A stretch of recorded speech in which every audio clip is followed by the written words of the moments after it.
अस्सलाम वालेकुम दोस्तों, मैं हूं शाहिद हुसैन। कुछ दिन पहले NICVD में जो करप्शन के हवाले से वीडियो की थी, उस पर बहुत सारे लोगों ने तनकीद का निशाना बनाया और बहुत सारी ज़्यादा बातें की। और कुछ लोगों ने कहा कि फैब्रिकेटेड और एक पेड न्यूज़ कंटेंट है। इस तरह बात की। अफसोस होता है ऐसे लोगों की जहनीत के ऊपर। मैंने कहा था कि बहुत सारे सबूत हैं, डॉक्टर नदीम कमर और उनकी पूरी टीम है। पहले जो बात होती रही, कुछ ज़राए से ख़बरें चलती रहीं और कुछ मुख्तलिफ़ जो सोर्सेज से उस हवाले से अपडेट सामने आती रही, लेकिन अब उससे कई ज़्यादा जो है गुनाह मवाद सामने आ चुका है करप्शन के हवाले से, बदनवानी के हवाले से और इनकी अयाशियों और गैर कानूनी भर्तियों के साथ साथ जो डॉक्टर नदीम कमर की टीम थी, उनकी जो मनपसंद अफराद को ठेके देने के हवाले से थी, वो भी बहुत ज़्यादा तफसीलात सामने आ चुकी है। और मैंने कहा था कि सबूत के साथ ही मैं बात करूँगा, और आज अल्हम्दुलिल्लाह ये सारे सबूत मेरे पास हैं। ये पूरी फ़ाइल है तकरीबन 1-1.5 सफ़े पर मुश्तमिल, जो कि नैब की जानिब से सिंध हाई कोर्ट में जमा कराई गई है। और तमाम जो लोग हैं, जो मुल्ज़मान हैं, तकरीबन 15-20, जो कि नदीम कमर के, जिनको हम पल्ला या पेटी भाई भी कहा जा सकता है, उनकी टीम में शामिल हैं। उन्होंने जब दरख्वास्तें दायर की तो उस पर नैब की जानिब से सिंध हाई कोर्ट में तहरीरी तौर पर जवाब जमा कराया गया। तमाम दरख्वास्तों का पैरावाइज जो कमेंट से रिप्लाई है वो जमा कराया गया, वो मैंने हासिल किया है और वो मैं आपसे आज शेयर करता हूँ। पहले हमने जैसे अर्ज़ की कि सरसरी बातें थी जो ठोस शवाहिद की बुनियाद पर शायद ना हों। अफसोस इस बात पे हुआ था कि केस यहाँ से मजबूत बुनियादों पर जब तफ्तीश शुरू हुई, नैब की एक ईमानदार टीम ने और अच्छी शोहरत के हामिल जो तफ्तीशी अफसरान हैं उनकी टीम है, ख़ास तौर पर DG नैब कराची जो हैं वो भी अच्छी शोहरत के हामिल अफसर हैं। उनकी टीम ने जब ये तफ्तीश शुरू की तो उसके बाद जब इनकी चीखें निकली इंतज़ामिया की, तो उसके बाद ज़ाहिर है उन्होंने भी अपने हाथ पाँव मारना शुरू किए आगे पीछे। तो बहरहाल वो कामयाब हो गए कराची से इस्लामाबाद तफ्तीश मुंतकिल करने के हवाले से। पूरी मैंने 12-13 मिनट की वीडियो रिकॉर्ड की थी, शायद उन मौजूद को दोबारा दोहराना मुनासिब नहीं होगा, लेकिन नदीम कमर पीपल्स पार्टी के जो बहुत पुराने और एक सीनियर सियासतदान हैं, नवीद कमर उनके भाई हैं और रिटायरमेंट के बावजूद ज़ाती तौर पर यहाँ अस्पताल के अंदर आज भी एक भारी तनख्वाह के ऊपर काम कर रहे हैं। बल्कि जो ट्रैवलिंग करते हैं या जो भी उनकी यहाँ पर एक्टिविटी होती है, उसकी सारा ख़र्चा जो कि खैराती फ़ंड्स हैं उससे जारी होता है। आप खुद अंदाज़ा लगाएं कि कितने सिंसियर होंगे वो। नैब की जानिब से जो रिपोर्ट पेश की गई है उसमें क्या क्या इंकशाफात हुए हैं, अब वो मैं आपके सामने रखता हूँ। वो ये है कि 30 से ज़ायद अफसरान जो कि अफसरान हैं, आला ओहदों पर है, जो लाखों रुपए यानी कि 10-12 लाख से ज़ायद जिनकी सैलरी और 65 लाख के दरमियान तक जिनकी सैलरी है, वो 30 से ज़ायद यहाँ पर अफसरान जो कि नदीम कमर की टीम में शामिल है, और उनके भर्ती होने का नैब के जो तहरीरी जवाब है उसमें इंकशाफ हुआ है। नैब के जो चेयरमैन थे उन्होंने 2020 अगस्त को जो है वो एक ये इंक्वायरी दोबारा शुरू की थी। इससे पहले ये इंक्वायरी एंटी करप्शन, इसके अलावा FIA नैब को और दोबारा वापस आती जाती रही, लेकिन जो काबिल टीम है नैब की और बाकायदा तौर पर इसमें तहकीकात का आगाज़ किया गया वो अगस्त 2020 में शुरू किया गया। और नैब ने सबसे पहले जो है वो सेक्रेटरी सेहत को ख़त लिखा कि फोकल पर्सन मुकर्रर किया जाए और जो दस्तावेज़ात उनको ज़रूरत होगी जिनकी छानबीन करनी है उसके लिए फोकल पर्सन होगा तो वो आसानी रहेगी तमाम दस्तावेज़ात के हवाले से। लेकिन फोकल पर्सन मुकर्रर नहीं किया गया और ना ही नैब को रिकॉर्ड फराहम किया गया। इस तरह नैब ने जब देखा कि कामयाबी नहीं मिल रही तो उन्होंने नैब के जो 3 सीनियर अफसरान हैं, इंतहाई अच्छी शोहरत के हामिल अफसरान हैं, उन्होंने नैब के जो HR डिपार्टमेंट है वहाँ पर उन्होंने कार्रवाई के लिए रिकॉर्ड हासिल करने के लिए वहाँ पर जब गए तो फिर जैसे पहले भी अर्ज़ की थी कि सियासी बुनियादों पर, चूँकि बहुत सारे लोग वहाँ भर्ती हैं, सियासी बुनियादों पर वहाँ तकरियाँ की गई हैं और अपने लोग भर्ती किए गए हैं, गैर कानूनी तौर पर तैनातियाँ हुई हैं, तो फिर वो लोग सारे HR डिपार्टमेंट के बाहर जमा हो गए और उसके बाद उन्होंने नैब के ख़िलाफ़ नारेबाजी की, उल्टा नैब को हिरासा किया। और फिर मीडिया पर जिस तरह ख़बरें सामने आई वो आपके सामने है कि उन्होंने कहा कि डॉक्टर नैब जो है वो एक अच्छे और अच्छी शोहरत के हामिल अस्पताल के ख़िलाफ़ जो कार्रवाई कर रहा है वो गलत है और उनको एक सियासी रंग देने की कोशिश की और इसके अलावा उन्होंने गुमराह करने की भी कोशिश की। नैब की जानिब से फिर अदालत में अब कहा गया है कि NICVD से हमने रिकॉर्ड मांगा, उन्होंने नहीं दिया। सेक्रेटरी सेहत से मांगा, उन्होंने एक तरफ कहा कि रिकॉर्ड हमने दे दिया है, दूसरी तरफ कहते हैं कि हमें 4 हफ्ते की मोहलत चाहिए। तो इस तरह की सारी चीज़ें की गई हैं और ये भी वहाँ एक शेल्टर लेने की कोशिश की गई अदालत में कि जो मुकद्दस पेशा है डॉक्टर्स का,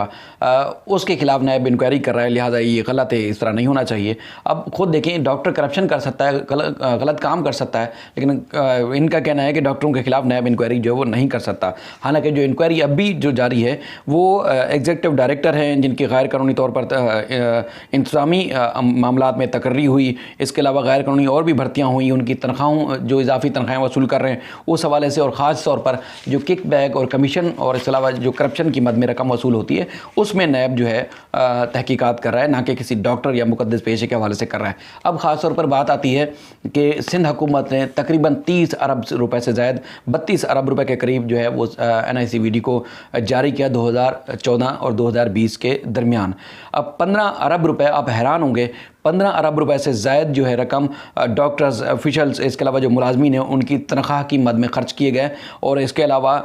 मरीज़ों का जो एक रेशो होता है उनका वो कम होता गया उनके इलाज का, और जो मुलाजमीन हैं, जो अफसरान हैं या जो अफसरशाही थी, उनकी तनख्वाहों में मुसलसल इजाफा होता रहा। अब खुद अंदाज़ा लगाएं कि आधी से ज़्यादा रकम जो थी, जो कि खैराती अस्पताल है, उनको खैरात के तौर पर ज़कात के फ़ंड्स भी मिलते हैं मरीज़ों के इलाज के लिए, 15 अरब रुपए से ज़्यादा वो करप्शन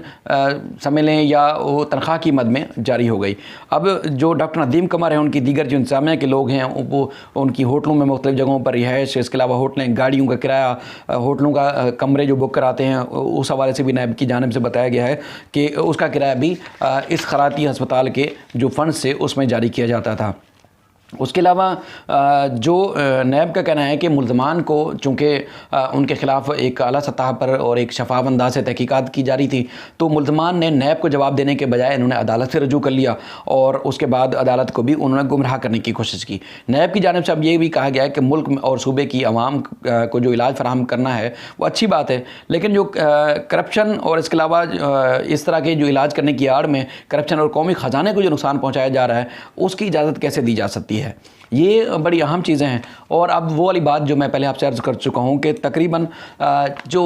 ठेके जिनको दिए जाते हैं, चाहे वो दिल के आलात मंगवाए जाते हैं, दवाइयाँ या मुख्तलिफ जो चीज़ें वहाँ लगाई जाती हैं, इस्तेमाल में आती हैं, चाहे टेस्टिंग का अमल हो, तो उसके लिए जो सिपरा रूल हैं उसकी मुकम्मल तौर पर खिलाफ वर्जी की जाती है और अपने मनपसंद अफराद को जो है वो ठेके दिए जाते थे। और उसके बाद इस मामले में भी करोड़ों बल्कि अरबों रुपए का कौमी ख़जाने को नुकसान पहुंचाया गया और वहाँ से लोग जो है वो ये तमाम जो अफसरान इनकी मिली भगत से करप्शन और बदनवानी की जाती रही। और ये सारा रिकॉर्ड जो है नैब ने बेशतर जगहों से हासिल कर लिया, लेकिन उसकी तस्दीक करना ज़रूरी होती है, इसलिए इनको मुल्ज़मान को ये सारा रिकॉर्ड जमा करवाना ज़रूरी होता है। अब मैं वो जो नैब का एक ऑफिशियल डॉक्यूमेंट है, ज़ाहिर है वो पहुँच चुका है, लेकिन पब्लिक डॉक्यूमेंट नहीं है, वो अब जब अदालत में जमा होगा तो इंशाल्लाह वो भी मैं आपके सामने रखूँगा। और एक ज़ाती तौर पर किसी से ज़ाहिर है हमें कोई इख्तलाफ नहीं है, लेकिन जब तहकीकात या जब